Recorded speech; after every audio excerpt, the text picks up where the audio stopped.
श्री सद्गुरु महाराज की जय। शांति संदेश अक्टूबर 2013 महर्षि मेही परमंजी महाराज की वाणी का पाठ। सगुण निर्गुण साकार निराकार।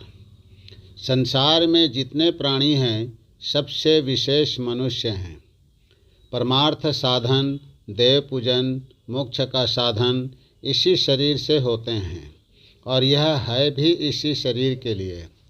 मनुष्य शरीर ही इस काम को कर सकता है और धीरे धीरे करके समाप्त कर सकता है, अन्य किसी शरीर में नहीं। यह शरीर सभी साधनों का घर है। जो यत्न करेंगे सफल होएंगे। जो मुक्ति में जाना चाहें वे मनुष्य शरीर से जा सकते हैं और किसी शरीर से नहीं। इस शरीर से मोक्ष का साधन अवश्य करो। मोक्ष का ही साधन करो और कोई काम मत करो, ऐसी बात संत लोग नहीं कहते। ऐसा भजन जिससे मोक्ष हो सो करो और जब तक जीवन है तभी तक साधन कर सकते हो। इस मनुष्य शरीर को पाकर ईश्वर स्वरूप को जानना चाहिए, इसलिए ईश्वर भजन करो। केवल खाना पीना किस काम का? पशु भी खाता सोता है, मनुष्य शरीर इसलिए नहीं है। संसार के सभी सुख क्षणिक होते हैं, नष्ट हो जाते हैं। संतों ने यह बताया है कि ईश्वर की भक्ति करो। ईश्वर के दर्शन से वह सुख मिलेगा जो सुख संतोषदायक है।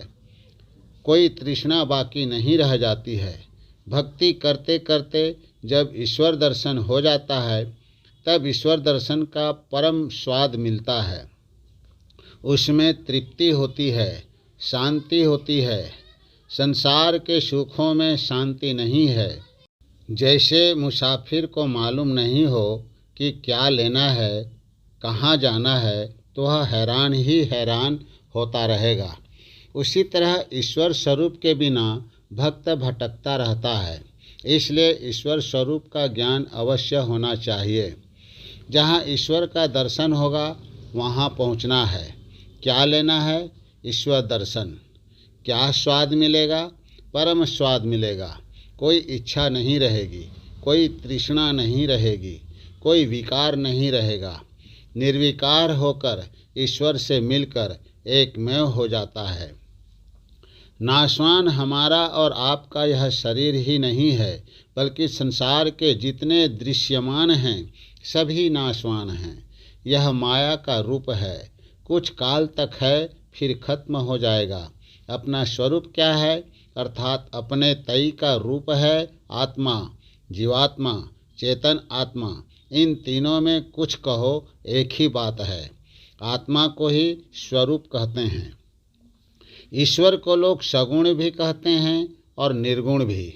शरीर रूप को सगुण कहते हैं और निज रूप को निर्गुण कहते हैं।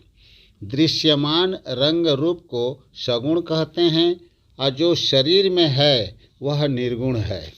शरीर सगुण तो है ही, यह साकार भी है। साकार यानी इतना लंबा चौड़ा। निर्गुण जो है वह निराकार है। शरीर सगुण साकार है, उसको धारण करने वाला निर्गुण निराकार है।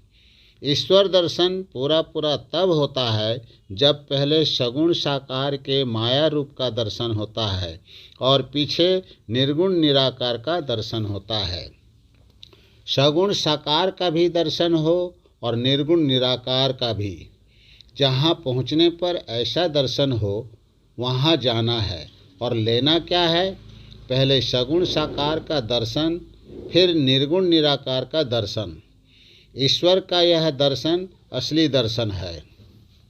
बिना निर्गुण निराकार दर्शन के संसार में आना जाना बना रहेगा और आने जाने पर दुख भोगना पड़ेगा।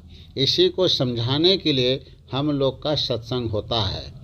सगुण साकार का दर्शन बाहर में होता है और निर्गुण निराकार का दर्शन अंदर में होता है।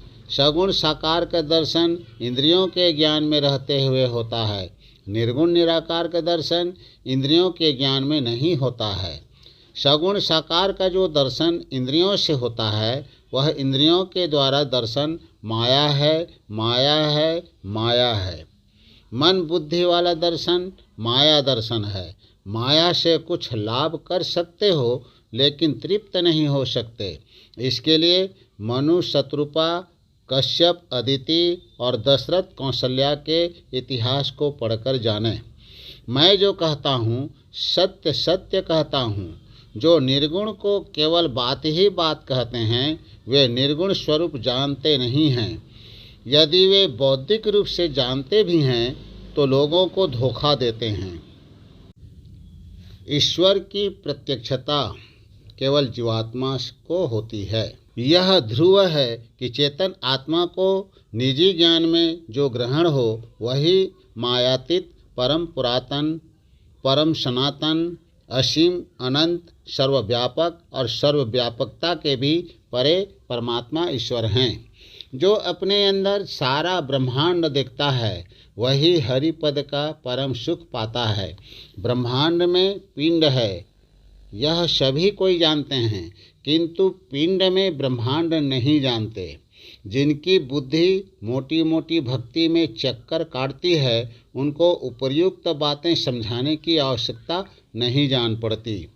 बिना सूक्ष्म के स्थूल नहीं बनता। पहले बीज रूप, फिर उससे अंकुर होता है, फिर बड़ा वृक्ष होता है। स्थूल, सूक्ष्म, कारण, महाकारण, ये चारों जड़ तत्व के रूप हैं। जड़ कहते हैं अज्ञान को। इसके बाद एक प्रकृति और है, जिसको चेतन प्रकृति कहते हैं। जड़ात्मक का नाश होता है, चेतन का नहीं। जो जीवात्मा है, वह ईश्वर को पाने के लिए लालायित हैं। वह जानता है कि ऊंचे से ऊंचे स्वर्ग में भी तृप्तिदायक सुख नहीं है, आपदा सर्वत्र है। ऐसा कोई पद होना चाहिए जो निरापद है, और जहाँ तृप्ति है वह परम सुख है। इसके लिए यह है कि भजन करो, किसी भी पवित्र जल में स्नान करो, पवित्र मंदिर में जाओ, लेकिन मन इंद्रियों के ज्ञान से ऊपर नहीं होगे। समुद्र के ऊपर झांको, उसके अंदर तह में जाओ। कहीं भी शरीर इंद्रिय मन से नहीं छूट सकते। अपने शरीर के अंदर अंदर चलो। चलते चलते शरीर के सभी जड़ रूपों को छोड़ सकते हो, चेतन में स्थित हो सकते हो और ईश्वर दर्शन हो सकता है। ईश्वर सर्वत्र हैं, लेकिन शरीर इंद्रिय मन के आवरण में रहने के कारण उनका दर्शन नहीं होता है। अंदर अंदर चलते चलते यह दर्शन होगा। कोई कहे कि अंदर अंदर चलते चलते तो शरीर में ही रहोगे, शरीर को जला देगा, तब क्या होगा? वे नहीं जानते कि शरीर और संसार में बड़ा मेल है। जीव शरीर के जिस तल पर जब रहता है, संसार के भी उसी तल पर तब वह रहता है। शरीर के जिस तल को जब वह छोड़ता है, तो संसार के भी उसी तल को तब वह छोड़ता है। जिसने पिंड को जीता, उसने ब्रह्मांड को जीता। जो शरीर के सब तलों को पार कर लिया, उसने ब्रह्मांड के भी सब तलों को पार कर लिया। अब शरीर जले वह कुछ भी हो, अंदर अंदर चलने से यह होगा कि अगर काम पूरा नहीं हुआ, अधूरा रहा, तो फिर मनुष्य शरीर मिलेगा। इस भजन का जिसने आरंभ कर दिया है, कुछ भी प्रयास किया है, तो उसका प्रयास विफल नहीं होगा। मनुष्य शरीर के अतिरिक्त दूसरे शरीर में नहीं जाएगा, क्योंकि ईश्वर भजन का संस्कार दूसरे शरीर में नहीं होगा।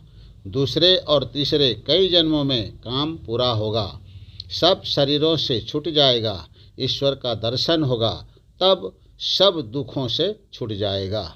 श्री सद्गुरु महाराज की जय।